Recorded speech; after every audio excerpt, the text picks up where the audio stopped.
നമസ്കാരം. എൻലൈൻ അക്കാഡമിയുടെ മറ്റൊരു വീഡിയോയിലേക്ക് നിങ്ങൾക്ക് സ്വാഗതം. ഇന്നത്തെ വീഡിയോയിൽ നമ്മൾ ഉദ്ദേശിക്കുന്നത്, നമുക്കറിയാം കാറ്റ് എക്സാമിന്റെ രജിസ്ട്രേഷനുള്ള അവസാന തീയതികൾ അടുത്തിരിക്കുകയാണ്.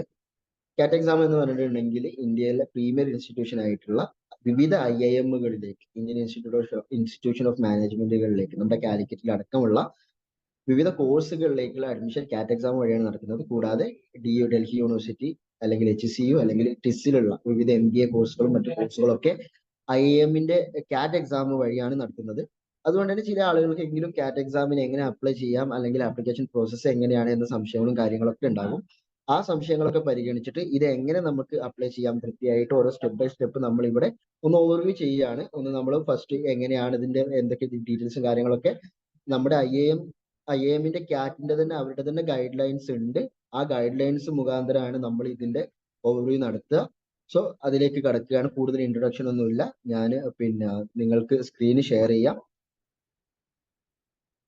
സോ ഇതാണ് നമ്മുടെ രജിസ്ട്രേഷൻ ഗൈഡ്.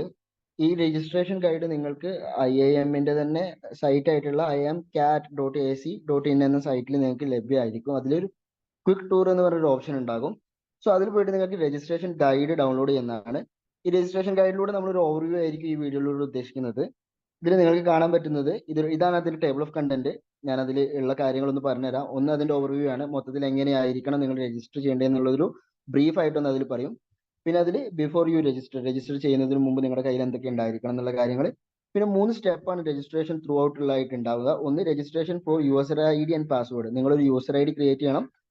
അതിന് വേണ്ടിയിട്ട് ഒരു പാസ്വേഡും അതിന് വേണ്ടിയിട്ടാണ് നിങ്ങൾ ഫസ്റ്റ് രജിസ്റ്റർ ചെയ്യേണ്ടത്. യൂസർ ID ആൻഡ് പാസ്വേഡ് നിങ്ങൾ ക്രിയേറ്റ് ചെയ്യല്ല, അത് IIM അവർ ജനറേറ്റ് ചെയ്തിട്ട് നിങ്ങൾക്ക് അയച്ചു തരാനുണ്ടാവുക. അത് നിങ്ങൾ നിങ്ങളുടെ മൊബൈൽ നമ്പർ, ഇമെയിൽ ID അതിലേക്ക് കൊടുക്കുമ്പോൾ അതിലേക്കൊരു യൂസർ ID ആൻഡ് പാസ്വേഡ് അവർ തരികയാണ് ചെയ്യുക. രണ്ടാമത്തെ സ്റ്റെപ്പ് എന്നുള്ളത് ലോഗിൻ ടു കാറ്റ് 2024 വെബ്സൈറ്റ്. എന്നിട്ട് ആ യൂസർ ID പാസ്വേഡ് ഉപയോഗിച്ചിട്ട് നിങ്ങൾ കാറ്റിന്റെ 2024 വെബ്സൈറ്റിലോട്ട് കടക്കുകയാണ് വേണ്ടത്. അങ്ങനെ നിങ്ങൾ പിന്നെ അവിടെ വരുന്ന ഫിൽ ആപ്ലിക്കേഷൻ ഫോം എന്ന ഭാഗത്ത് നിങ്ങൾ നിങ്ങളുടെ ആപ്ലിക്കേഷൻ ഫില്ല് ചെയ്യാനുള്ള പ്രോസസ്സാണ് അടുത്തത്. നിങ്ങൾ ആപ്ലിക്കേഷൻ ഫോം ഫില്ല് ചെയ്യുമ്പോൾ നിങ്ങൾക്ക് 3 കാര്യങ്ങളാണ്. ഒന്ന്, പേഴ്സണൽ ഡീറ്റെയിൽസ്. അതിൽ നിങ്ങളുടെ കമ്മ്യൂണിക്കേഷൻ അഡ്രസ്സ് ആഡ് ചെയ്യണം, എമർജൻസി കോൺടാക്ട് ഡീറ്റെയിൽസ് ആഡ് ചെയ്യണം, നിങ്ങളുടെ ഡോക്യുമെന്റ്സ് അപ്ലോഡ് ചെയ്യണം. അത് കഴിഞ്ഞിട്ട് നിങ്ങളുടെ അക്കാഡമിക്കൽ ഡീറ്റെയിൽസ് ആണ്. അതിൽ നിങ്ങളുടെ 10th, അത് കഴിഞ്ഞ് 12th, അതുപോലെ ബാച്ചിലേഴ്സ് ഡിഗ്രി, മാസ്റ്റേഴ്സ് ഡിഗ്രി, മറ്റ് പ്രൊഫഷണൽ ഡിഗ്രി വല്ലതും ഉണ്ടെങ്കിൽ, അതായത് CA CMA പോലുള്ള മറ്റു ഡിഗ്രി വല്ലതും ഉണ്ടെങ്കിൽ അതിന്റെ ഡീറ്റെയിൽസ് നിങ്ങൾ ആഡ് ചെയ്യണം. അത് കഴിഞ്ഞിട്ട് നിങ്ങൾക്ക് വർക്ക് എക്സ്പീരിയൻസ് വല്ലതും ഉണ്ടെങ്കിൽ അതിന്റെ ഡീറ്റെയിൽസ്, വർക്ക് എക്സ്പീരിയൻസ് ഏതൊക്കെയാണ് വർക്ക് എക്സ്പീരിയൻസ് ആയിട്ട് പരിഗണിക്കുക എന്നതൊക്കെ നമ്മൾ ആ ഭാഗത്ത് എത്തുമ്പോൾ പറയും. പിന്നെ പ്രോഗ്രാംസ്, നിങ്ങൾ IIM-ൽ ഏതൊക്കെ പ്രോഗ്രാംസ്, അല്ലെങ്കിൽ DU അല്ലെങ്കിൽ ഈ പറഞ്ഞ പോലെ തന്നെ HCU പോലുള്ള ഈ യൂണിവേഴ്സിറ്റികളിൽ ഏതൊക്കെ പ്രോഗ്രാമാണ് നിങ്ങൾ സെലക്ട് ചെയ്യാൻ ഉദ്ദേശിക്കുന്നത് എന്നുള്ള സെലക്ട് ചെയ്യാനുള്ള ഓപ്ഷനാണത്.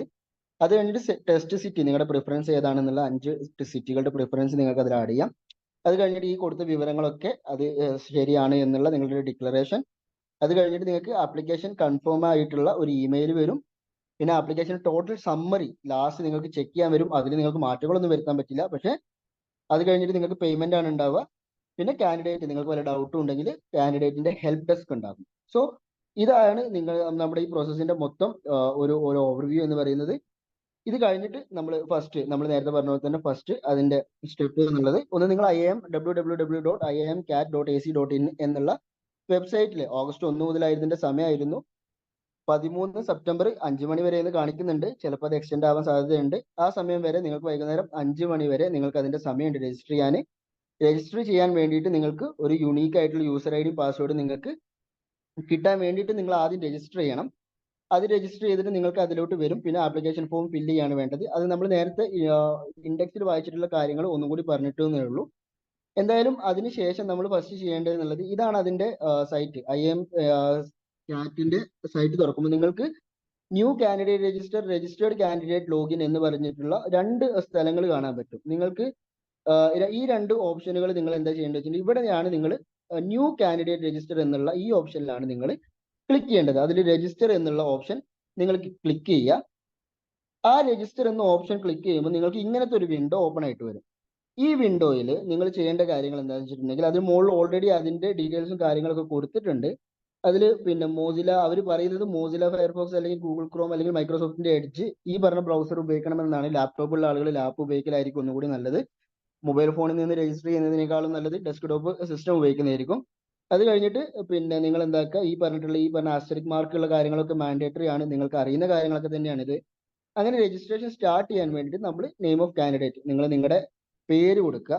ഈ പേര് കൊടുക്കുമ്പോൾ നിങ്ങളുടെ ഡീറ്റെയിൽസ് കൊടുക്കുമ്പോഴൊക്കെ നിങ്ങളുടെ ഡോക്യുമെന്റ്സിലുള്ള എങ്ങനെയാണോ, ഡോക്യുമെന്റ് എന്ന് പറയുമ്പോൾ പരിഗണിക്കുക 10th SSC, അതായത് 10ാം ക്ലാസ്സിൽ നിങ്ങളുടെ ഡോക്യുമെന്റിൽ എങ്ങനെയാണോ നിങ്ങളുടെ പേരും കാര്യങ്ങളും ഉള്ളത്, ആ പേരും കാര്യങ്ങളുമാണ് നിങ്ങൾ അതിലെങ്ങനെയാണുള്ളത് അതുപോലെയാണ് നിങ്ങൾ കൊടുക്കേണ്ടത്. സോ നെയിം ഓഫ് കാൻഡിഡേറ്റിൽ അതിൽ നിങ്ങളുടെ കാൻഡിഡേറ്റ് കൊടുക്കുക, അതിൽ അവർ എഴുതിയിട്ടുണ്ട് 10ാം ക്ലാസ്സിലുള്ളത് പോലെയാണ് കൊടുക്കേണ്ടത് എന്നുള്ളത്. ഡേറ്റ് ഓഫ് ബർത്ത് അതിൽ കലണ്ടറാണ് വരിക, അതിൽ നിങ്ങൾ സെലക്ട് ചെയ്യാണ് വേണ്ടത്. നിങ്ങളുടെ ഇമെയിൽ അഡ്രസ്സ് കൺഫേം ചെയ്യുക, കൺട്രി ഇന്ത്യ കൊടുക്കുക, മൊബൈൽ നമ്പർ കൊടുക്കുക, മൊബൈൽ നമ്പർ കൺഫേം ചെയ്യുക. അത് കഴിഞ്ഞിട്ട് ഇവിടെ ഡിക്ലറേഷൻ അഗ്രി കൊടുക്കുക. അത് കഴിഞ്ഞ് ഈ ക്യാപ്ച അടിക്കുന്നതൊക്കെ നിങ്ങൾക്ക് അറിയുന്നുണ്ടാകും, അത് കൊടുത്തിട്ട് നിങ്ങൾ കൺഫേം കൊടുക്കുക. അങ്ങനെ കൺഫേം കൊടുക്കുമ്പോൾ ജനറേറ്റ് OTP എന്ന് പറയുന്ന ഒരു ഓപ്ഷൻ വരും. ആ ജനറേറ്റ് OTP കൊടുത്തു കഴിഞ്ഞിട്ടുണ്ടെങ്കിൽ നിങ്ങളുടെ ഇമെയിലോട്ടും അതുപോലെ മൊബൈലിലോട്ടും നിങ്ങൾക്ക് ഈ OTP വരും. ആ OTP അതിൻ്റെതായിട്ടുള്ള കോളത്തിൽ നിങ്ങൾ എന്ത് ചെയ്യുക, പിന്നെ ഫില്ല് ചെയ്യുക. അങ്ങനെ OTP ഫില്ലാകുമ്പോൾ അതിനുശേഷം നിങ്ങൾ എന്താക്കുക, നിങ്ങൾക്ക് ഒരു കൺഫർമേഷൻ ഓഫ് രജിസ്ട്രേഷൻ വരും. ക്യാറ്റിൽ നിന്ന് ഈ പറഞ്ഞിട്ടുള്ള ക്യാറ്റിൽ നിന്ന് 2024 സക്സസ്ഫുൾ രജിസ്ട്രേഷൻ എന്നൊരു സബ്ജക്ട് ലൈൻ വന്നിട്ട് നിങ്ങൾക്കൊരു ഇമെയിൽ വരും. അങ്ങനെ ഇമെയിൽ വന്നു കഴിഞ്ഞിട്ടുണ്ടെങ്കിൽ നിങ്ങൾ, അല്ലെങ്കിൽ അതുപോലെ നിങ്ങളുടെ മൊബൈലിലോട്ട് SMS വരും. സോ അതിനുശേഷം നിങ്ങൾ നേരത്തെ പറഞ്ഞ നമ്മൾ iimcat.ac.in എന്നുള്ള വെബ്സൈറ്റിലോട്ട് പിന്നെയും പോവുക. അതിൽ രജിസ്റ്റേർഡ് കാൻഡിഡേറ്റ് ലോഗിൻ എന്ന് പറയുന്ന ഈ ഭാഗത്തായിരിക്കണം നമ്മൾ അടുത്ത് ലോഗിൻ ചെയ്യേണ്ടത്. ഇവിടെ ഈ ലോഗിൻ ചെയ്യുക. എന്നിട്ട് ആ ലോഗിനിൽ നമുക്ക് നേരത്തെ മെസ്സേജ് വന്നിട്ടുള്ള യൂസർ ID ആൻഡ് പാസ്വേഡ് കൊടുത്തിട്ട് ഈ ക്യാപ്ച അടിച്ചിട്ട് നമ്മൾ ലോഗിൻ ചെയ്യുക. ഇനി നമ്മൾ നേരത്തെ മെസ്സേജ് വന്ന പാസ്വേഡ് യൂസർ ID നമുക്ക് അറിയില്ല എന്നുണ്ടെങ്കിൽ യൂസർ ID കൊടുത്തിട്ട് പാസ്വേഡ് ഫോർഗോട്ട് കൊടുത്താലും, അല്ലെങ്കിൽ നമുക്ക് ആ പാസ്വേഡ് പറ്റില്ല ചേഞ്ച് പാസ്വേഡിന് നമുക്ക് ഓപ്ഷൻ ഉണ്ട്. എനിവേ നിങ്ങൾ അങ്ങനെ ലോഗിൻ ചെയ്യുക. ലോഗിൻ ചെയ്ത് കഴിഞ്ഞിട്ട് അടുത്ത പരിപാടി എന്ന് പറഞ്ഞിട്ടുണ്ടെങ്കിൽ നിങ്ങൾ എന്ത് ചെയ്യണം, ഈ ഗോ ടു ആപ്ലിക്കേഷൻ, ഇവിടെ നിങ്ങൾക്ക് നിങ്ങളുടെ ഒരു വിവരങ്ങൾ ഇങ്ങനെ കാണിക്കും. യൂസർ ID ഇതാണ്, നിങ്ങളുടെ പേര് ഇതാണ്, നിങ്ങളുടെ ഫസ്റ്റ് നെയിം ഇതാണ്, ഡേറ്റ് ഓഫ് ബർത്ത് ഇതാണ്, നമ്മൾ നേരത്തെ അടിച്ചിട്ടുള്ള ആ ഡീറ്റെയിൽസ് ഒക്കെ ഒന്ന് കാണിക്കും, ഡിസ്പ്ലേ ചെയ്യും. ആ ഡിസ്പ്ലേ ചെയ്ത കാര്യങ്ങൾ നിങ്ങളൊന്ന് റിവ്യൂ ചെയ്യുക. അതിനുശേഷം ഗോ ടു ആപ്ലിക്കേഷൻ എന്ന് പറഞ്ഞിട്ട് അതിന്റെ ഏറ്റവും മുകളിലായിട്ടൊരു പാർട്ട് കാണും. ആ ആപ്ലിക്കേഷനിലേക്ക്, ആ ഭാഗത്തേക്ക് നിങ്ങൾ പോവുക, ക്ലിക്ക് ചെയ്യുക. അതിനുശേഷമാണ് നമ്മുടെ മൂന്നാമത്തെ സ്റ്റെപ്പ് ആയിട്ടുള്ള ആപ്ലിക്കേഷൻ ഫോം ഫില്ല് ചെയ്യുന്നത്. ഇവിടെ നമുക്ക് ചെയ്യാനുള്ളത് 6 സെക്ഷൻസ് ആണ് നമുക്കിവിടെ അറ്റൻഡ് ചെയ്യാനുള്ളത്. ഒന്ന് പേഴ്സണൽ ഡീറ്റെയിൽസ് ആഡ് ചെയ്യാണ്. അത് കഴിഞ്ഞിട്ട് അക്കാഡമിക് ഡീറ്റെയിൽസ്, 3 വർക്ക് എക്സ്പീരിയൻസ്, 4 നിങ്ങൾക്ക് താല്പര്യമുള്ള പ്രോഗ്രാംസ്, അത് കഴിഞ്ഞിട്ട് ടെസ്റ്റ് സിറ്റികൾ ഏതൊക്കെയാണ് എന്നുള്ള അതിന്റെ പ്രിഫറൻസ് കൊടുക്കുക. അത് കഴിഞ്ഞിട്ട് ഈ പറഞ്ഞ വിവരങ്ങളൊക്കെ സത്യമാണ് എന്നുള്ളതിന്റെ ഡിക്ലറേഷൻ. അപ്പം നിങ്ങളുടെ വിൻഡോ ഇങ്ങനെയായിരിക്കും ഉണ്ടാവുക. അതിലും ഇതേപോലെ തന്നെ നോട്ട് എന്ന് പറഞ്ഞിട്ടുണ്ടെങ്കിൽ നിങ്ങൾ ഈ പറഞ്ഞ ഗൂഗിളും മോസില്ലയുടെയും ഏറ്റവും ലേറ്റസ്റ്റ് ആയിട്ടുള്ള വേർഷൻ തന്നെ ഉപയോഗിക്കണം എന്നാണ് പറയുന്നത്. പിന്നെ അതുപോലെ ആൻഡ്രോയിഡ് ഫോണിലാണെങ്കിലും IS ഫോമിലാണെങ്കിലും അത് 11ന്റെ മുകളിൽ ആൻഡ്രോയിഡ് വേണം എന്നാണ് പറയുന്നത്. പക്ഷെ അത് ഫോൺ ഉപയോഗിക്കുന്നതിനേക്കാളും നല്ലത് ഈ പറഞ്ഞ പോലെ തന്നെ സിസ്റ്റം ഉപയോഗിക്കുന്നത് ശ്രമിക്കണം. എനിവേ നിങ്ങൾ ഈ പറഞ്ഞ ഫില്ല് ആയിട്ടുള്ള റിക്വയർഡ് ആയിട്ടുള്ള ഡീറ്റെയിൽസ് മൊത്തം ഫില്ല് ചെയ്തതിന് ശേഷം സേവ് ആൻഡ് നെക്സ്റ്റ്, ഇവിടെ പേഴ്സണൽ ഡീറ്റെയിൽസ് എന്നുള്ള ഈ ഭാഗം കാണും. ഇത് കംപ്ലീറ്റ് ചെയ്തതിന് ശേഷം ഏറ്റവും താഴെ സേവ് ആൻഡ് നെക്സ്റ്റ് എന്നുള്ള ഓപ്ഷൻ ഉണ്ടാവും. അത് കഴിഞ്ഞിട്ട് അക്കാഡമിക്സ്, അതും സേവ് ആൻഡ് നെക്സ്റ്റ്. അത് കഴിഞ്ഞിട്ട് work experience, programmes, test city, പിന്നെ ഡിക്ലറേഷൻ. ഈ ഒരു പിന്നെ സ്റ്റെപ്പുകൾ കഴിയുന്നതോട് കൂടെ തന്നെ നിങ്ങൾ എന്താകും, ഈ ഒരു ഭാഗം നമ്മുടെ ആപ്ലിക്കേഷൻ ഫോം ഫില്ലായി കഴിയും. ഇവിടെ നമ്മൾ പേഴ്സണൽ ഡീറ്റെയിൽസ് ഫസ്റ്റ് അതിന്റെ ഫോം എന്നുള്ളത് അതിന്റെ പേഴ്സണൽ ഡീറ്റെയിൽസിന്റെ ഭാഗമാണ്. പേഴ്സണൽ ഡീറ്റെയിൽസ് ചെയ്യുമ്പോൾ നമുക്ക് ഇതിൽ നമ്മൾ ഓൾറെഡി പല ഭാഗങ്ങളിലും നമ്മൾ ചെയ്തിട്ടുള്ള കാര്യങ്ങളൊക്കെ തന്നെയാണ്. സോ എനിവേ അതിൽ നമ്മുടെ ഫസ്റ്റ് നെയിം, കാൻഡിഡേറ്റിന്റെ ഫസ്റ്റ് നെയിം, മിഡിൽ നെയിമും ലാസ്റ്റ് നെയിമും ഓപ്ഷണൽ ആണ്. Father's and guardian's name, mother's name and guardian's, അതിൽ ഫാദറിന്റെയും മദറിന്റെയും പിന്നെ നമ്മൾ എന്താക്കോ പേരടിക്കുക. സ്പൗസിന്റെ നെയിം, സ്പൗസ് എന്നുള്ളത് രണ്ടാളുകൾക്കും മെയിലിനും ഫീമെയിലിനും ബാധകമാണ്. അത് ഓപ്ഷണൽ ആണത്. ഭാര്യയുടെയും ഭർത്താവിന്റെയും, അല്ലെങ്കിൽ ഭാര്യ ആണെങ്കിൽ സ്ത്രീ ആണെങ്കിൽ പുരുഷന്റെയും, പുരുഷനാണെങ്കിൽ ഭർത്താവ് ആണെങ്കിൽ ഭാര്യയുടെയും പേര് കൊടുക്കുക. പിന്നെ ജെൻഡർ, നാഷണാലിറ്റി, ഈ പറഞ്ഞ കാര്യങ്ങളൊക്കെ റെക്കോർഡ് അനുസരിച്ച് നിങ്ങൾ ഫില്ല് ചെയ്യുക. അതിനുശേഷം പിന്നെ ഇന്ത്യക്കാരല്ലെങ്കിൽ എന്നുള്ളതാണിത്. അതില് പിന്നെ നമുക്ക് ബാധകമല്ല. എനിവേ എല്ലാവരും ഇന്ത്യക്കാരായിരിക്കും. സോ കാറ്റഗറിയിൽ ഈ ഭാഗം നിങ്ങൾ ശ്രദ്ധിക്കുക. നിങ്ങൾ ജനറൽ കാറ്റഗറി ആണെങ്കിൽ ഓക്കെ. ഇനി വല്ല സ്പെഷ്യൽ കാറ്റഗറി ആണെങ്കിൽ SC ST പോലുള്ള, അല്ലെങ്കിൽ NC OBC പോലുള്ള കാറ്റഗറി ആണെങ്കിൽ ആ കാറ്റഗറി ഇവിടെ സെലക്ട് ചെയ്തതിനു ശേഷം നിങ്ങൾ അതിന്റെ സർട്ടിഫിക്കറ്റ് ഇഷ്യൂ ഡേറ്റും അതിന്റെ സർട്ടിഫിക്കറ്റും കാര്യങ്ങളൊക്കെ അപ്ലോഡ് ചെയ്യേണ്ടി വരും. സോ കാറ്റഗറി സർട്ടിഫിക്കറ്റും കാര്യങ്ങളും നിങ്ങളുടെ കയ്യിൽ ഉണ്ടാകണം. അതിന്റെ സ്പെഷ്യൽ ആയിട്ടുള്ള നമ്പറും കാര്യങ്ങളൊക്കെ ഉണ്ടാകും. അതിന്റെ കോഡുകൾ ഉണ്ടാകും. അത് ഏതാണെന്ന് സെർച്ച് ചെയ്യാനുള്ള ഓപ്ഷൻ ഇതിൽ തന്നെ ഉണ്ടാകും. പക്ഷെ ആ പറഞ്ഞിട്ടുള്ള സർട്ടിഫിക്കറ്റ് നിങ്ങളുടെ കയ്യിൽ ഇല്ലെങ്കിൽ നിങ്ങൾ ആ കാറ്റഗറി കൊടുക്കാൻ പറ്റില്ല. ഇവിടെ നിങ്ങൾക്ക് കാണാം, for details of the caste tribe name applicable to you see the National Commission for Backward Classes. NCBCയുടെ വെബ്സൈറ്റ് നോക്കിയിട്ട് നിങ്ങൾ ഉദ്ദേശിക്കുന്ന കാറ്റഗറി ഏതാണ് എന്നതിന്റെ ഡീറ്റെയിൽസ് നിങ്ങൾക്ക് അവിടെ നിന്ന് കിട്ടുന്നതാണ്. അത് കഴിഞ്ഞിട്ട് നിങ്ങൾ വെബ്സൈറ്റിൽ പോയിട്ട് പിന്നെ നിങ്ങൾ ആ ഭാഗം നിങ്ങളുടെ കാറ്റഗറി ക്ലിയർ ചെയ്യുക. കൂട്ടത്തിൽ പേഴ്സൺ വിത്ത് ഡിസബിലിറ്റി PWD ആളുകളാണെങ്കിൽ അവർക്കും ക്ലിക്ക് ചെയ്യുക, എസ് എന്നുള്ള ഓപ്ഷൻ ഉണ്ട്, അല്ലെങ്കിൽ നോ കൊടുക്കുക. എസ് ആണെങ്കിൽ അതിനുശേഷം അതിന്റെ താഴെ കാറ്റഗറി ചോദിക്കും. അവരുടെ പേഴ്സൺ വിത്ത് ഡിസബിലിറ്റി മെഷർമെന്റ്, അത് മെഷറബിൾ ആയിട്ടുള്ള ഡിസബിലിറ്റി ആണോ എന്ന് ചോദിക്കും. പെർസെന്റേജ് ഓഫ് ഡിസബിലിറ്റി, അത് ചില വിഷയങ്ങളിൽ പെർസെന്റേജ് ഓഫ് ഡിസബിലിറ്റി എന്ന് പറഞ്ഞിട്ട് ഡിസബിലിറ്റി സർട്ടിഫിക്കറ്റിൽ കാര്യങ്ങൾ ഉണ്ടാകും, അത് കൊടുക്കുക. എല്ലാ PWD സർട്ടിഫിക്കറ്റ് ഉള്ള ആളുകൾക്കും ഒരു UDID നമ്പർ ഉണ്ടാകും, ആ നമ്പർ ആഡ് ചെയ്യുക. കാറ്റഗറി PWD തന്നെ ഏതാണ് കാറ്റഗറി എന്ന് ആഡ് ചെയ്യുക. വീൽ ചെയർ സപ്പോർട്ടും ആൻഡ് സ്ക്രൈബ് റിക്വയർമെന്റ്, നിങ്ങൾ നിങ്ങളുടെ പരീക്ഷയ്ക്ക് നിങ്ങൾക്ക് അവിടെ പരീക്ഷാ ഹാളിൽ വീൽ ചെയർ ആവശ്യം ഉണ്ടാവോ, അല്ലെങ്കിൽ നിങ്ങൾക്ക് പരീക്ഷയ്ക്ക് സ്ക്രൈബിന് ആവശ്യം ഉണ്ടാവോ എന്ന് സെപ്പറേറ്റ് ആയിട്ട് അവിടെ കൊടുക്കുക. അതിനുശേഷം നിങ്ങൾ നിങ്ങളുടെ ഡിസബിലിറ്റി സർട്ടിഫിക്കറ്റ് സ്കാൻ ചെയ്ത PDF കോപ്പി അതിലെന്ത് ചെയ്യുക, അപ്രോപ്രിയേറ്റ് ആയിട്ടുള്ള മെഡിക്കൽ അതോറിറ്റി നോട്ടിഫൈ ചെയ്തിട്ടുള്ള സർട്ടിഫിക്കറ്റ് ആയിരിക്കണം. അതും ഏതാണെന്ന് കാറ്റിന്റെ 2024 വെബ്സൈറ്റിൽ അതിന്റെ ഫോർമാറ്റ് കൊടുത്തിട്ടുണ്ട്. അത് നോക്കിയിട്ട് അതുപോലുള്ള സർട്ടിഫിക്കറ്റ് നിങ്ങൾ അതിൽ അപ്ലോഡ് ചെയ്യും. അത് PWD ആളുകൾക്ക് ബാധകമായിട്ടുള്ള കാര്യങ്ങൾ മാത്രമാണ്. അതിനുശേഷം നിങ്ങളുടെ പേഴ്സണൽ ഡീറ്റെയിൽസ് ഫില്ല് ചെയ്തതിനു ശേഷം കമ്മ്യൂണിക്കേഷൻ ആൻഡ് പെർമനന്റ് അഡ്രസ്സ്, നിങ്ങളുടെ പെർമനന്റ് അഡ്രസ്സും കമ്മ്യൂണിക്കേഷൻ അഡ്രസ്സും അതിലുള്ള കൊടുത്ത രീതിയിൽ നിങ്ങൾ നിങ്ങളുടെ പിന്നെ സ്ട്രീറ്റ് നെയിം, പിന്നെ സിറ്റി, അതേപോലെ കോണ്ടാക്ട്, പോസ്റ്റൽ നമ്പർ അതെല്ലാം കൊടുത്തിട്ട് നിങ്ങൾ അത് ഫിൽ ഔട്ട് ചെയ്യുക. അതിനുശേഷം എമർജൻസി കോണ്ടാക്ട് ഡീറ്റെയിൽസ് ആണ്. ഇപ്പൊ നിങ്ങൾ അഡ്രസ് ലൈൻ 1, 2 ഇതൊക്കെ ഇതിൽ അഡ്രസ് ലൈൻ 1 കൊടുക്കുക, കൺട്രി കൊടുക്കണം, സ്റ്റേറ്റ് ആൻഡ് യൂണിയൻ ടെറിട്ടറി കൊടുക്കുക, ഡിസ്ട്രിക്ട് കൊടുക്കുക, ടൗൺ സിറ്റി ഏതാണെന്ന് കൊടുക്കുക, പിൻകോഡ് കൊടുക്കുക. പ്രൈമറി ഇമെയിൽ അഡ്രസ്സ് നിങ്ങളുടെ ഇമെയിൽ അഡ്രസ്സ് കൊടുക്കുക. പ്രൈമറി ആൾട്ടർനേറ്റീവ് ഇമെയിൽ അഡ്രസ്സ് നിങ്ങൾക്ക് വേറെ ഏതെങ്കിലും ഇമെയിൽ ഉണ്ടെങ്കിൽ അതും കൊടുക്കാം, ഓപ്ഷണൽ ആണ്. പ്രൈമറി മൊബൈൽ നമ്പർ നിങ്ങൾ നേരത്തെ കൊടുത്ത ഇമെയിൽ അഡ്രസ്സും മൊബൈൽ നമ്പറും അത് OTP അല്ലെങ്കിൽ യൂസർ ID ജനറേറ്റ് ചെയ്യാൻ വേണ്ടിയിട്ട് മാത്രം കൊടുത്ത ഇമെയിൽ IDയും മൊബൈൽ നമ്പറും ആണ്. അതിലേക്കല്ല കാറ്റുമായിട്ടുള്ള ഡീറ്റെയിൽസും കമ്മ്യൂണിക്കേഷനും ഉണ്ടാവുക. കാറ്റിൽ നിന്നുള്ള കമ്മ്യൂണിക്കേഷൻ മൊത്തം നിങ്ങൾ ഇവിടെ കൊടുക്കുന്ന ഇമെയിൽ ID അല്ലെങ്കിൽ മൊബൈൽ നമ്പറിലാണ് വരിക. അതിനുശേഷം എമർജൻസി മൊബൈൽ നമ്പർ ആയിട്ട് നിങ്ങളുടേതല്ലാത്ത വേറൊരു മൊബൈൽ നമ്പർ കൊടുക്കൽ നിർബന്ധമാണ്. ആ വ്യക്തി അത് ആരുടെ മൊബൈൽ നമ്പർ ആണോ അവരുടെ ആയിട്ടുള്ള റിലേഷൻഷിപ്പും കൊടുക്കുക. ആ റിലേഷൻഷിപ്പ് നിങ്ങൾ മൈസെൽഫ് എന്ന് എഴുതരുത്, അത് വേറൊരാൾ തന്നെ ആയിരിക്കണം. അതിനുശേഷം എമർജൻസി കോണ്ടാക്ട് കഴിഞ്ഞതിന് ശേഷം നിങ്ങളുടെ ഡോക്യുമെന്റ്സ് അപ്ലോഡ് ചെയ്യുന്ന ഭാഗമാണ്. ഈ ഡോക്യുമെന്റ് അപ്ലോഡ് ചെയ്യുമ്പോൾ നിങ്ങൾക്ക് ശ്രദ്ധിക്കേണ്ട കാര്യങ്ങൾ എന്ന് പറഞ്ഞാൽ അതിൽ തുടക്കത്തിൽ നമുക്ക് 3 കാര്യങ്ങൾ, ഒന്ന് നിങ്ങളുടെ പാസ്പോർട്ട് സൈസിലുള്ള ഫോട്ടോ, 2 നിങ്ങളുടെ സിഗ്നേച്ചറുടെ ഒരു ഫോട്ടോ, 3-മത്തത് നിങ്ങളുടെ കാറ്റഗറി ഏതാണോ അതിന്റെ ഫോട്ടോ. പാസ്പോർട്ട് സൈസിലുള്ള ഫോട്ടോ നിങ്ങൾ അപ്ലോഡ് ചെയ്യുമ്പോൾ ശ്രദ്ധിക്കുക, അത് 1200 പിക്സൽ 1200 പിക്സൽ ആ ഡയമെൻഷനിൽ വരുന്ന സാധനമായിരിക്കണം. അതുപോലെ പിന്നെ നിങ്ങളുടെ സിഗ്നേച്ചർ എന്നുള്ളത് 80-35 മില്ലിമീറ്റർ ഡയമെൻഷനിൽ വരുന്നതായിരിക്കണം. ഇത് രണ്ടും JPG അല്ലെങ്കിൽ JPEG ഫോർമാറ്റിലുള്ളതായിരിക്കണം. അതും 80 KB മുകളിൽ രണ്ടും കൂടാൻ പാടില്ല. ഇതൊക്കെയാണ് അതിന്റെ നിബന്ധനകൾ.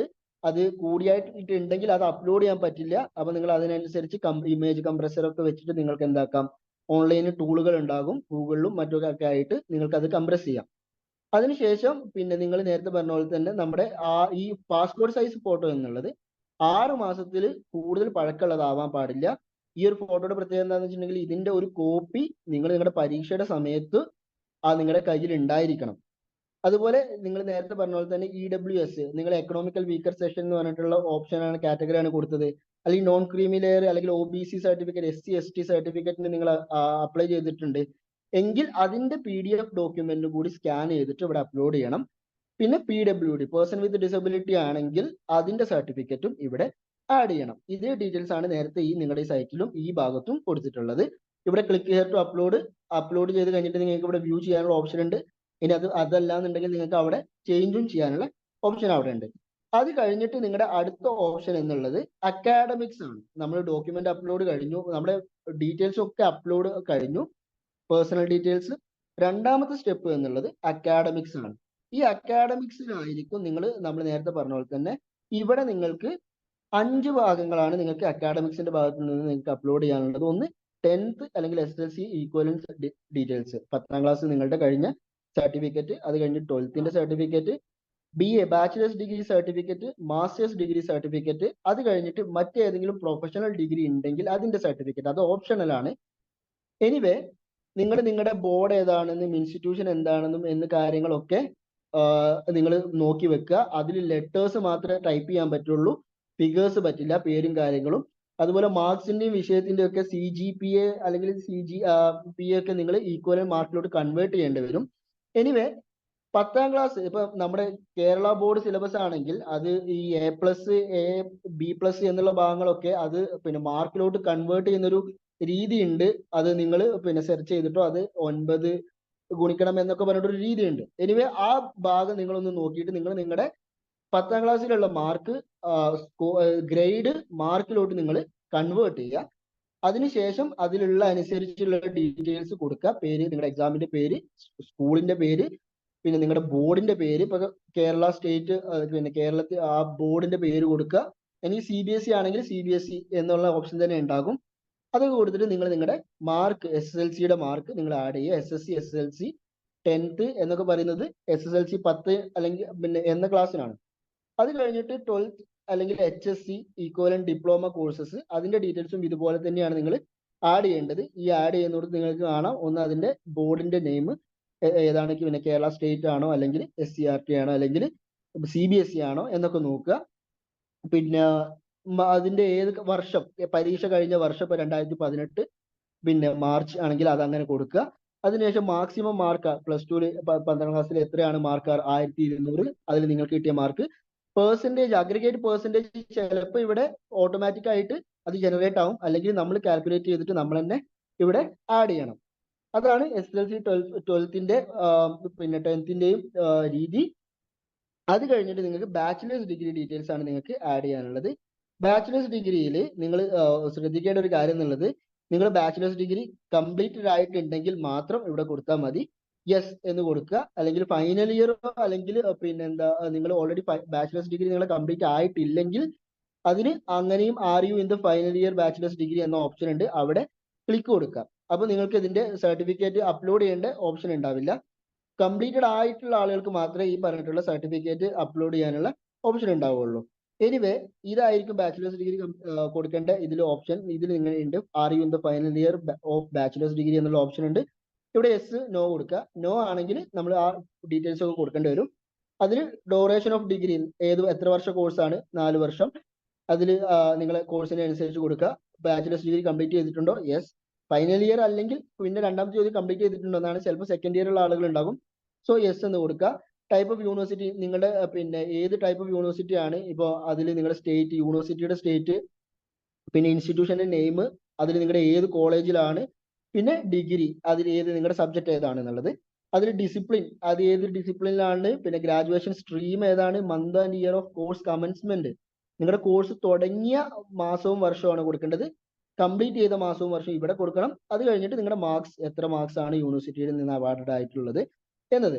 Do you have or are you undergoing dual or 5 year integrated course, നിങ്ങളുടെ കോഴ്സ് ഇന്റഗ്രേറ്റഡ് ആണോ എന്നുള്ളത് ഇവിടെ കൊടുക്കണം. യെസ് എന്നാണെങ്കിൽ ഇന്റഗ്രേറ്റഡ് കോഴ്സിന്റെ ഡീറ്റെയിൽസ് ആഡ് ചെയ്യാനുള്ള ഓപ്ഷൻ അത് കഴിഞ്ഞിട്ട് വരും, അല്ലെങ്കിൽ അല്ല എന്ന് കൊടുത്താൽ മതി.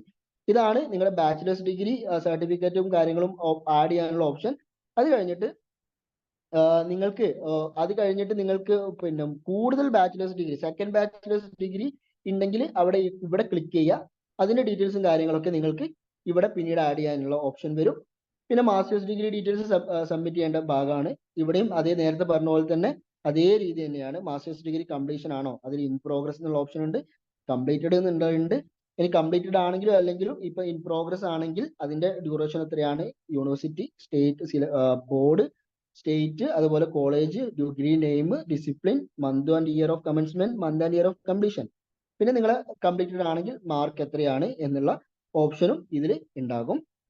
അത് കഴിഞ്ഞിട്ട് നിങ്ങൾ അതർ പ്രൊഫഷണൽ ഡിഗ്രി എന്ന് പറഞ്ഞിട്ടുണ്ടെങ്കിൽ ഇപ്പം FIAIയുടേത്, അതായത് Fellow of the Institute of Actuaries of India, അല്ലെങ്കിൽ അതിന്റെ ഭാഗമായിട്ടുള്ള CA അല്ലെങ്കിൽ ICWA, CMA തുടങ്ങിയ നമ്മുടെ കോഴ്സുകൾ നിങ്ങൾ കംപ്ലീറ്റ് ചെയ്തിട്ടുണ്ടെങ്കിൽ അതിന്റെ ഡീറ്റെയിൽസ് ആണ് ഇവിടെ കൊടുക്കാനുള്ളത്.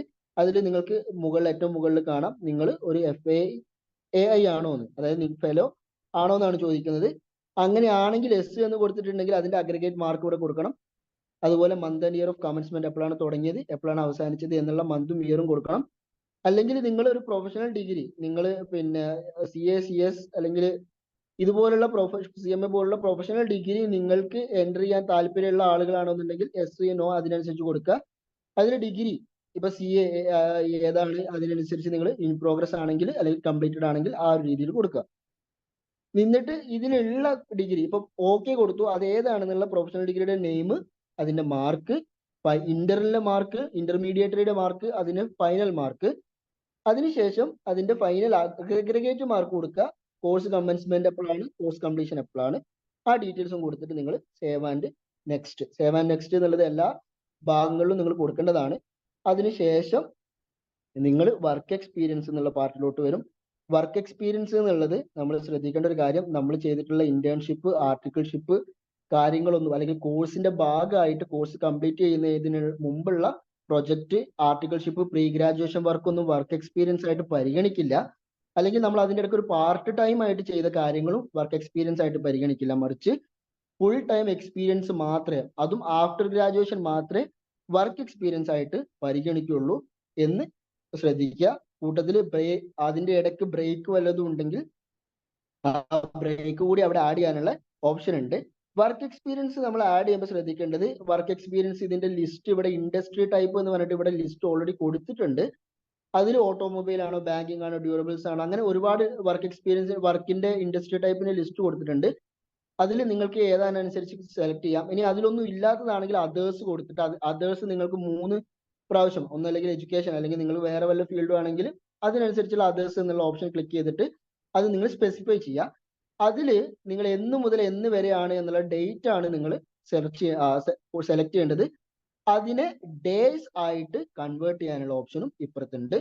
അപ്പം അതിന്റെ ഡേയ്സ് ആയിട്ടും അതിന്റെ അപ്പുറത്തേക്ക് വരും.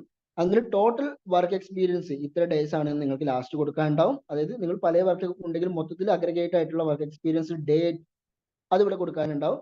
അതിൽ എത്രത്തോളം അത് പിന്നെ ഡേയ്സ് ആയിട്ട് ഇവിടെയും മന്ത് ആയിട്ട് താഴെയും കാണും. അതിന്റെ ശേഷം നിങ്ങൾ അതിന്റെ എത്ര ബ്രേക്ക് ഉണ്ട് എന്നുള്ളതിന് ആഡ് ചെയ്യാനുള്ള സെപ്പറേറ്റ് കോളവും ഉണ്ടാകും.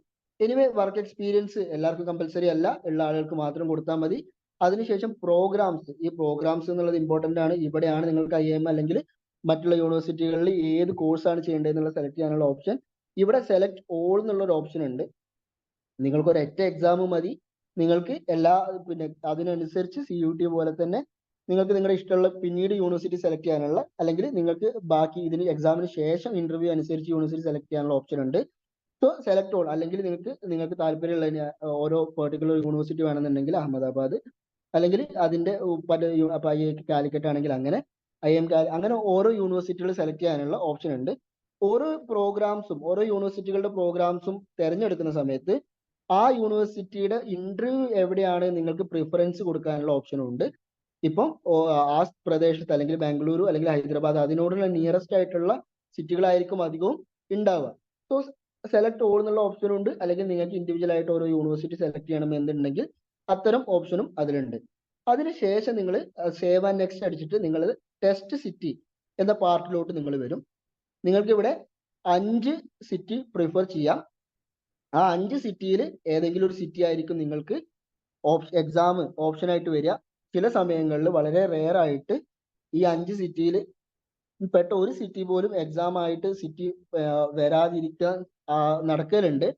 അത്തരം സംഭവങ്ങളിൽ ആ കൊടുത്തിട്ടുള്ള സിറ്റിയുടെ നിയറസ്റ്റ് ആയിട്ടുള്ള സിറ്റി ആയിരിക്കും അലോട്ട് ആവുക. ആ ഭാഗം കൂടി ഒന്ന് ശ്രദ്ധിക്കുക.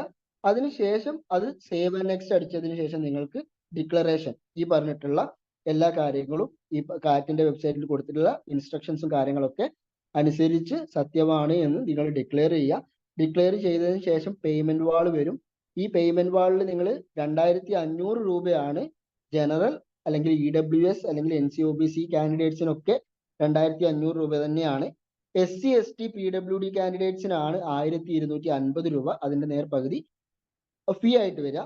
അതിൽ നിങ്ങൾക്ക് 2 വാള് കാണും. ആ 2 വാളിൽ നിങ്ങൾക്ക് പേയ്മെന്റ് മോഡ് UPI അല്ലെങ്കിൽ നെറ്റ് ബാങ്കിങ്ങോ കാർഡ് പേയ്മെന്റ് ഒക്കെ നിങ്ങളുടെ താല്പര്യത്തിനനുസരിച്ച് പേയ്മെന്റ് മോഡ് ഉണ്ടാകും. ഓരോന്നിനും ചെറിയ ചെറിയ കൺവീനിയൻറ്റ് ഫീസും ഉണ്ടാകും. എനിവേ അതിനുശേഷം പേയ്മെന്റ് കഴിഞ്ഞതിന് ശേഷം നിങ്ങൾക്ക് ആ ക്യാപ്ചയും ഇതൊക്കെ കൊടുത്തിട്ട് നിങ്ങൾക്കൊരു വെരിഫിക്കേഷൻ ഇമെയിൽ വരും. അതായത് പേയ്മെന്റിന് മുമ്പ് നിങ്ങൾക്ക് ഒരു പ്രിവ്യൂ, ആപ്ലിക്കേഷൻ പ്രിവ്യൂയുടെ ഒരു ഓപ്ഷൻ ഉണ്ടാകും. ആപ്ലിക്കേഷൻ പ്രിവ്യൂ നിങ്ങൾ ഈ കൊടുത്തിട്ടുള്ള സാധനങ്ങളൊക്കെ പ്രിവ്യൂ കൊടുക്കും. പ്രിവ്യൂ എന്ന് പറഞ്ഞാൽ നിങ്ങൾക്ക് എത്ര പ്രാവശ്യം വേണമെങ്കിലും ഒന്ന് കാണാം. അതിനുശേഷം മാത്രമാണ് കൺഫേം ചെയ്യുക. അതിനുശേഷമായിരിക്കും പേയ്മെന്റ് നടക്കുക. അങ്ങനെ പേയ്മെന്റ് നടന്നു കഴിഞ്ഞിട്ടുണ്ടെങ്കിൽ ഇതായിരിക്കും പിന്നെ പ്രിവ്യൂ കഴിഞ്ഞതിന് ശേഷം നിങ്ങൾ ഈ ഒരു ഭാഗത്ത് കൺഫേം ചെയ്യുക. ഞാൻ എൻ്റെ ആപ്ലിക്കേഷൻ ഫോം കണ്ടിട്ടുണ്ട്, അത് കൺഫേം ചെയ്തിട്ട് പ്രിവ്യൂ ചെയ്തിട്ടുണ്ട്, അങ്ങനെ ഞാനത് കൺഫേം ചെയ്യുകയാണെന്ന് പറഞ്ഞിട്ട് ഇവിടെ കൊടുത്തിട്ട് അതിനുശേഷം ഈ ക്യാപ്ച എൻട്രി ചെയ്യുക. അതിനുശേഷം ഈ പ്രിവ്യൂ എന്ന് പറഞ്ഞ ഓപ്ഷൻ്റെ അപ്പുറത്ത് സബ്മിറ്റ് എന്നുണ്ടാവും. വൺസ് യു സബ്മിറ്റ്, നമ്മൾ സബ്മിറ്റ് ചെയ്തതിന് ശേഷം ഇത് എഡിറ്റ് ചെയ്യാനുള്ള ഓപ്ഷൻ ഉണ്ടാവില്ല. അതിനുശേഷം നിങ്ങൾക്ക് SBIയുടെ ഇ-പേ വഴിയോ അല്ലെങ്കിൽ PayU വഴിയോ നിങ്ങൾക്ക് പേയ്മെന്റ് നടത്താവുന്നതാണ്. പേയ്മെന്റ് നടത്തി കഴിഞ്ഞിട്ടുണ്ടെങ്കിൽ പേയ്മെന്റ് സക്സസ്ഫുൾ എന്ന് പറഞ്ഞിട്ട് സ്ക്രീനിൽ മെസ്സേജ് വരും. അതിന്റെ കൂടെ തന്നെ ഒരു PTNM, അതായത് പേയ്മെന്റ് ട്രാൻസാക്ഷൻ നമ്പർ മെസ്സേജിൽ സ്ക്രീനിൽ വരും. ആ മെസ്സേജ്, ആ സ്ക്രീൻ നിങ്ങളൊന്ന് സേവ് ചെയ്ത് വെക്കുക. ആ നമ്പർ നിങ്ങളൊന്ന് നോട്ട് ഡൗൺ ചെയ്ത് വെക്കുക. ഈ നമ്പർ പേയ്മെന്റ് പിന്നീട് വല്ല പ്രശ്നങ്ങൾ ഉണ്ടെങ്കിൽ ഈ നമ്പർ വെച്ചിട്ടായിരിക്കും നമുക്ക് നമ്മുടെ കാര്യങ്ങളൊക്കെ ഉണ്ടാവുക. അതിനുശേഷം ആപ്ലിക്കേഷൻ ഒരു കൺഫർമേഷൻ ഇമെയിൽ നിങ്ങളുടെ ഇമെയിൽ ID-യിലോട്ട് വരും. ചിലപ്പോൾ ഒരു 1-2 മിനിറ്റ് എടുക്കും. എനിവേ ഇമെയിൽ കൺഫർമേഷൻ ആയിട്ട് നിങ്ങൾ ആപ്ലിക്കേഷൻ കൺഫർമേഷൻ നിങ്ങൾക്ക് ഇമെയിൽ ആയിട്ട് വരും. അതിനുശേഷം ആപ്ലിക്കേഷന്റെ മൊത്തം ഒരു റീഡ് ഓൺലി ഒരു സമ്മറി വരും. അതിൽ നിങ്ങൾ മൊത്തം ആപ്ലിക്കേഷൻ, നിങ്ങളുടെ ആപ്ലിക്കേഷൻ ഡീറ്റെയിൽസും കാര്യങ്ങളൊക്കെ വായിക്കാൻ പറ്റുന്ന രീതിയിൽ അതിന്റെ സമ്മറി വരും. അതോടുകൂടിയിട്ട് നിങ്ങൾക്ക് നിങ്ങളുടെ ആപ്ലിക്കേഷൻ സബ്മിറ്റ് ചെയ്ത് കഴിഞ്ഞു. അതിന്റെ ഭാഗമായിട്ട് നിങ്ങൾക്ക് എന്തെങ്കിലും ഡൗട്ടോ കാര്യങ്ങളോ ഉണ്ടെങ്കിൽ IAMന്റെ തന്നെ ഹെൽപ്പ് ഡെസ്ക് ഉണ്ട്. അത് നിങ്ങൾക്ക് cathelpdesk@iamcat.co.in എന്ന് പറഞ്ഞിട്ടുള്ള ഇമെയിൽ വഴിയും നിങ്ങൾക്ക് നിങ്ങളുടെ പരാതികൾ ഉന്നയിക്കാവുന്നതാണ്. അല്ലെങ്കിൽ നിങ്ങൾക്ക് ഇവിടെ ടോൾ ഫ്രീ നമ്പർ കൊടുത്തിട്ടുണ്ട്, ഈ നമ്പറിൽ നിങ്ങൾക്ക് ബന്ധപ്പെടാം. അല്ലെങ്കിൽ നിങ്ങൾക്ക് എലിജിബിലിറ്റി, നിങ്ങളുടെ കാറ്റഗറി അല്ലെങ്കിൽ PWD സർട്ടിഫിക്കറ്റ് തുടങ്ങിയിട്ടുള്ള പിന്നെ പാർട്ടിലാണ് നിങ്ങൾക്ക് ഡൗട്ട് എന്നുണ്ടെങ്കിൽ അതിന് സെപ്പറേറ്റ് ഇമെയിൽ ID-യും ടോൾ ഫ്രീ നമ്പറും കൊടുത്തിട്ടുണ്ട്. എനിവേ ഈ കോൺടാക്ട് നമ്പറിൽ നിങ്ങൾക്ക് കോൺടാക്ട് ചെയ്യാവുന്നതാണ്. അല്ലെങ്കിൽ IAMന്റെ തന്നെ FAQs അവൈലബിൾ ആണ് കാറ്റിന്റെ വെബ്സൈറ്റിൽ. ഇതോട് കൂടിയിട്ട് നിങ്ങളുടെ ആപ്ലിക്കേഷൻ സബ്മിറ്റ് ചെയ്ത് കഴിഞ്ഞു. അതിനുശേഷം നിങ്ങളുടെ എക്സാം സിറ്റിയുടെയും അതേപോലെ അഡ്മിഷന്റെ കാർഡും, അതായത് അഡ്മിഷൻ കാർഡ് നിങ്ങൾക്ക് ജനറേറ്റ് ചെയ്യാനുള്ള ഓപ്ഷനും നിങ്ങൾക്ക് വരും. അല്ലെങ്കിൽ അഡ്മിഷൻ കാർഡ് പിന്നീടും ജനറേറ്റ് ചെയ്യാനുള്ള ഓപ്ഷൻ ഉണ്ടാവും. നിങ്ങളുടെ യൂസർ ID-യും പാസ്വേഡും നിങ്ങൾക്ക് ഓപ്പൺ ചെയ്തിട്ടുണ്ടെങ്കിൽ അതും ജനറേറ്റ് ചെയ്യാവുന്നതാണ്. പിന്നീട് ടെസ്റ്റ് സിറ്റിയുടെയും കാര്യങ്ങളുടെയും ഡിക്ലറേഷൻ പിന്നീടാണ് വരിക. എനിവേ IAMന്റെ CAT എക്സാമുമായിട്ട് ബന്ധപ്പെട്ടിട്ടുള്ള ആപ്ലിക്കേഷൻ ഈ രീതിയിലായിരിക്കണം നമ്മൾ സബ്മിറ്റ് ചെയ്യേണ്ടത്.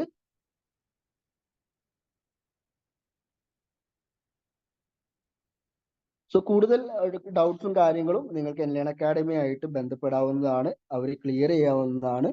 നിങ്ങൾക്ക് മറ്റ് IAM ഈ CAT എക്സാമുമായിട്ടുള്ള മറ്റ് എല്ലാ കാര്യങ്ങളും നമ്മൾ അതിന്റെ ഒരു ഓറിയന്റേഷൻ വരുന്ന ദിവസങ്ങളിൽ കണ്ടക്ട് ചെയ്യാവുന്നതാണ്. യൂട്യൂബിൽ അതിന്റെ വീഡിയോയും അവൈലബിൾ ആയിരിക്കുന്നതായിരിക്കും. So thank you for listening. Have a great day.